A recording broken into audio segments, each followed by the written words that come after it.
Hola, ¿cómo les va? Muy buenas noches, muy bienvenidos. Estamos comenzando juntos otro momento de definiciones que le vamos a dedicar otra vez a estudiar, a aprender, a tratar de comprender qué pasa con la economía en la República Argentina respecto de lo que sucede en el resto del mundo. En dos áreas, el impacto de la crisis internacional, lo que pasa en los países del viejo continente y si eso puede o no tener repercusión sobre nuestra realidad cotidiana, y lo que pasa previo a un tiempo electoral. Existen determinadas actitudes domésticas, que el dólar sube, que el dólar baja, que hay una demanda mayor, que hay más, bueno, en fin, una serie de situaciones que hacen que uno se pregunte qué es lo que sucede y por qué está sucediendo esto en materia económica. Y me prometieron, aunque los tres hombres que me acompañan esta noche saben muchísimo de economía, que lo van a hacer sencillito para que comprendamos todos, absolutamente todo. Los saludamos en primer lugar al diputado Omar Plaini, que es el diputado por el Frente para la Victoria y además integra el Consejo Directivo de la CGT. ¿Cómo le va? ¿Bien? Bien, buenas noches, muchas gracias de invitarme. Ahora en un ratito vengo a charlar con usted, ¿eh? ¿Cómo no? Un poco de todo, de economía, pero también de la CGT vamos a hablar algunas cositas, ¿eh? Por supuesto. Porque no es menor el rol de los trabajadores, me parece, en este modelo, en este momento. Desde ya que no. Gracias. En un ratito estamos con usted, diputado, ¿eh? Voy a saludar también al sociólogo Jorge Benedetti, que es empresario PYME y además es presidente de la Unión Argentina de Proveedores del Estado. ¿Digo bien? Gracias por venir, ¿eh? Muchas gracias a ustedes. Y vamos a saludar al economista Osvaldo Alonso, que es el profesor docente universitario y ha ocupado cargos también muy importantes, como por ejemplo la coordinación económica del Ministerio de Economía durante 2007. Él no quería que lo dijera. Hay otros cargos más, pero si me pongo a leer todo lo que hizo, no termino más. Pero bueno, me van a ayudar a comprender un poquito qué es lo que nos está pasando a nivel local. Ya que es sociólogo, voy a aprovechar y le voy a consultar. ¿Qué es lo que pasa en una sociedad como la nuestra, la República Argentina, antes de un tiempo electoral? Que existe como una cosa así de, ay, algo va a suceder después, mejor hagamos algo o no hagamos tal cosa. Bueno, en general pasa menos de lo que aparece en los medios, en particular en una elección como la que nos acercamos, donde prácticamente podríamos decir que está gran parte del resultado absolutamente definido. De todas maneras, los medios generan una serie de situaciones a los efectos de poder incidir en las decisiones y además siempre, esto el licenciado Alonso lo explicará mejor que yo, hay intenciones de obtener ventajas desde el punto de vista de la distribución de las cuotas de poder y de la distribución de los resultados económicos. Pero yo creo que pasa mucho menos de lo que aparece. Bien. Ahora, licenciado Alonso, la gente, por ejemplo, está comprando dólares. Hay una venta minorista de dólar, la gente no está eligiendo el peso, está eligiendo el dólar, y además este rumor de que bueno, que va a 4.50, que va a 4.80, que el año que viene a 5 pesos, por ahí a quien tiene una economía muy pequeñita, al que va y hace una compra pequeña como ahorro, un poco lo preocupa, ¿o no? No, no hay duda. Bueno, me parece que tiene por un lado que ver con la vieja pasión dolarizadora de la Argentina, ¿no? Ahora, si uno esto lo analiza en términos de qué está sucediendo en el mundo, bueno, tenemos una serie de complejidades y de paradojas que no resultan del todo muy claras, digamos. Por un lado, usted tiene Estados Unidos, que ha tenido por parte de una empresa privada, que fue Standard & Poor's, la baja en la calificación de su deuda. Esto generó un efecto paradojal sobre el cual aumentó muchísimo la demanda de bonos en Estados Unidos, sube el precio de los bonos, suben, su rendimiento bajaron, y hay un flujo de capitales muy fuertes hacia Estados Unidos. O sea, todo lo que era una zona libre de riesgo, que valía 3A, ya no vale esto, o sea que el metro dejó de valer 100 centímetros, con lo cual me parece que esto empieza a generar cierta situación fantasmática en la gente, digamos, una cosa muy fantasmal, que es lo que está sucediendo, digamos, porque en realidad, digo, el lugar sobre el cual uno tiene como refugio, tiene problemas y dejó de ser algo libre de riesgo, bueno, que uno puede esperar, digamos, sobre todo para lo que pienso que la gente hace en términos de consolidar su posición de ahorro.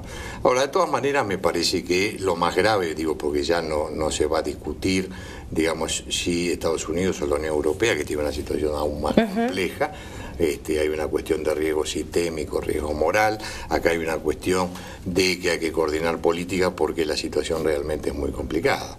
Digo, la Argentina, obviamente, recibirá algún tipo de impacto, el impacto será menor respecto a lo que uno cree, digamos, haciendo un poco de historia económica, mucho más leve de lo que ha sido en otros momentos.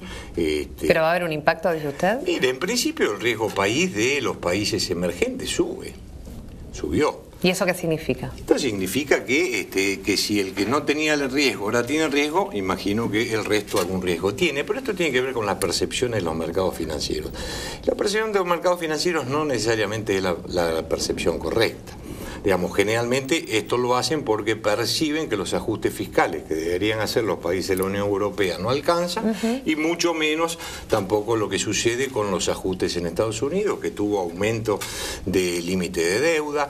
Y el problema sigue estando por el mismo lugar, digamos, cómo lograr que la economía real, la producción de bienes y servicios crezca y defender determinados niveles de empleo. Ahora, si las economías entran en recesión, digamos, si tienen un crecimiento realmente bajo, como en el caso de Estados Unidos, que no llegará ni siquiera al 1%, la zona Unión Europea como tal también muy magro, evidentemente si el mundo produce menos, efectos que se van a producir a través de las demandas externas van a bajar, digamos, y algún efecto uno puede resistir. Y ahí empieza el mundo de la política.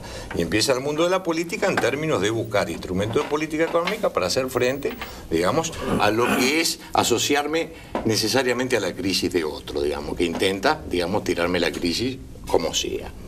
Me parece que, de todas maneras, el marco de política económica es muy razonable, las discusiones de política económica son muy fuertes, pero me parece que la Argentina tiene que dedicarse a discutir, digamos, cómo llenar el famoso vaso de agua. Digo, uno tiene un vaso de agua a la mitad y es el hecho objetivo de que así es.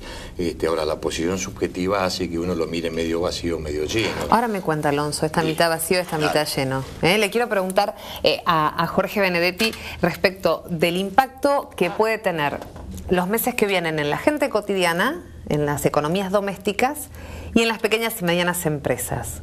¿Cuál es el escenario posible? Bueno, si nosotros imaginamos un escenario del mundo donde los ex países desarrollados, porque ya cuesta, viendo la crisis, afirmar categóricamente su carácter de desarrollados, han centrado su economía a partir de la especulación, planteando la industria o la producción industrial en el Oriente y reservándole a América Latina el papel de productora de alimentos agrícola-ganadero y de extracción minera, se da cuenta que este mundo que imaginaron es inconsistente y que lógicamente entra necesariamente en crisis. Lo llamativo es que después de las consecuencias que este modelo, digamos, denominado en nuestro país el modelo de los 90, pero que más precisamente podríamos decir el modelo instaurado en el 76, ha traído las consecuencias que ha traído a Argentina en particular y a América Latina en general, que se pretenda repetir las mismas recetas, por ejemplo, en el viejo continente.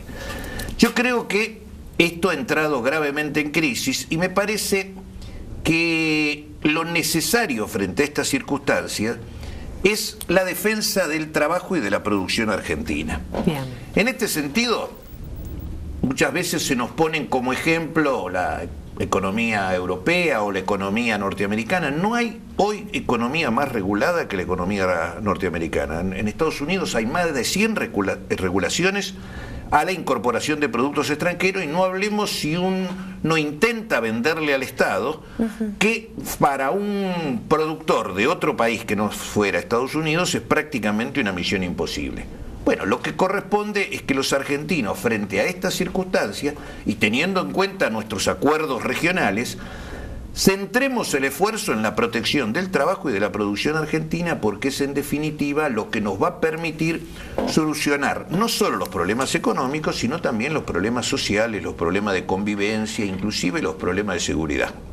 Ahora me cuenta cómo se protege la producción y el trabajo de la República Argentina. Me quedé pensando en la mitad del vaso lleno y la mitad del vaso vacío, licenciado. La reflexión tenía que ver con, digamos, la subjetividad siempre juega en esto, digamos, de donde uno lo ve el vaso, siempre. Si está medio vacío, claro, o esté a medio lleno, digamos. Y la verdad que me parece que hay muy poco en términos de honestidad intelectual para discutir cómo llenar el vaso. Me parece que la Argentina, y dado que la impresión es que se viene el mundo de la política y se viene en términos de tomar decisiones muy fuertes. Yo no veo a la Argentina bajo ningún punto de vista teniendo que hacer ajustes que impliquen una victoria pírrica sobre los niveles de empleo, frenando el nivel de actividad. Entonces me parece que en esto, la verdad, hay muy pocos que se estén sumando a un debate realmente muy fuerte respecto a, digamos, cuál es el sendero de desarrollo que tiene que transitar la economía argentina. La economía argentina tiene un marco absolutamente razonable, tiene tensiones, pero las tensiones que tiene son propias de un nivel de crecimiento realmente muy fuerte estos últimos años. Bueno, estas tensiones se solucionan, y se solucionan desde el punto de vista de la política económica, y ahí obviamente la decisión política juega, digamos, porque si no, digamos, queda como, yo escucho a veces hablar al sector político, incluso a quienes forman parte de, digamos, de la oposición, y me parece que es marcar la falta de la subjetividad, pero hay muy poco en esto de debatir cómo llevamos el vaso y cuál es el sendero de desarrollo, cómo sostener un modelo que es inclusivo, cómo sostener los niveles de empleo, cómo frenar la apreciación cambiaria, que es un problema latinoamericano muy fuerte. Entonces, digo, esto para adelante implica seguramente un nivel de discusión muy fuerte en términos políticos, pues no veo un gobierno que esté, digamos, transitando en sentido inverso lo logrado hasta el momento, con medidas que han sido realmente muy buenas. Y hablando de medidas, entonces una definición, Jorge, respecto de la protección del empleo y de la producción, dijimos, ¿no? Bueno, como diríamos en el fútbol, sí, la mejor defensa siempre es tener un buen ataque. Bueno. Pero de cualquier manera, yendo a las medidas defensivas, lógicamente, todo país se protege con una razonable paridad cambiaria y con una serie de medidas frente a los grupos más poderosos. Siempre el papel del Estado es proteger al más débil en función del bien común. Y hoy la economía mundial tiene grandes núcleos de concentración, y para la producción en cualquier lugar del mundo es necesario tener medidas de defensa que hacen a la propia producción. Pero yo creo que lo más importante siempre es las medidas positivas. La primera medida positiva es seguir sosteniendo el consumo, porque el consumo le demanda a la producción, al comercio, a la industria, y de esta manera se completa un círculo virtuoso. Bien. El otro elemento fundamental es que nosotros tenemos que ampliar nuestro mercado. Y la medida más lógica y razonable de ampliar el mercado es pensar en el mercado continental. Pensar en una unidad continental desde todo punto de vista, pero en particular desde el punto de vista económico, es la posibilidad de desarrollar un proceso de industrialización con un mercado acorde a las dimensiones que Argentina necesita. Perfecto. Bueno, otro día los invito otro día que me sigan explicando cosas, porque me quedan cosas por preguntarle y por aprender. ¿No? Ha sido un placer conversar con los dos. Muchas gracias por venir. Gracias, Milva. Quédese con nosotros, porque en un ratito hablo con el diputado Plaini, ya más relacionado con el tema salarios, trabajadores, empresas y lo que se viene en lo que queda del año. No se vaya.